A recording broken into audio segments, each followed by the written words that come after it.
Alors, pendant ce temps, l'église du Christ au Congo et l'église catholique sont sur une autre dynamique qui est pratiquement différente de la vôtre. Ces deux églises proposent un pacte pour la paix et le bien vivre entre Congolais. Vous l'avez vu se déployer partout. Allez voir Nanga, allez voir Paul Kagame, Yoweri Museveni, William Ruto, des différents chefs d'État de la région. Allez voir des opposants, des acteurs du pouvoir et de la société civile, vous y compris. Que pensez-vous de cette démarche de l'Église catholique et de l'Église du Christ au Congo? Si la démarche est sincère, il faut la soutenir.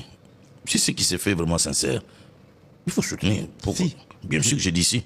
Je demande ce que vous en pensez parce que vous avez eu à échanger avec eux. Mais j'ai dit que si la démarche est sincère, je la soutiens, mais je ne pense pas qu'elle soit sincère. Parce que ils ont eu des réunions avec les nôtres. Et Monseigneur Chollet a déclaré 2 fois dans cette réunion ce que nous faisons, nous le faisons pour celui qui viendra. C'est-à-dire? Celui qui remplacera Tshisekedi.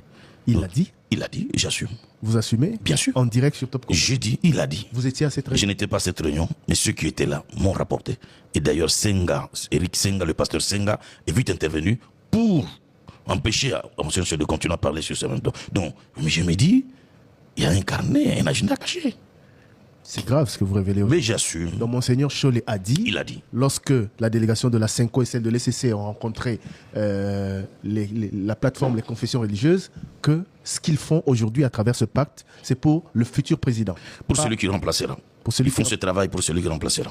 Ça veut tout dire. Et vous leur avez dit quoi? Moi, j'étais pas à cette Ils leur réunion. ont dit quoi?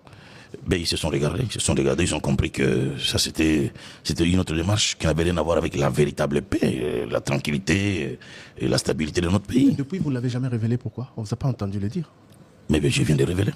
Aujourd'hui, Ben oui. vous les avez On ne parle rencontrés pas pour parler, il faut attendre un moment pour parler. Parce que c'est quand même des choses très graves, on ne peut pas les mettre comme ça à la place publique. Mais là, quand même, j'essaie de vous dire que si leur démarche était sincère, je soutiendrais. Mais je me rends compte que ce n'est pas sincère. Donc,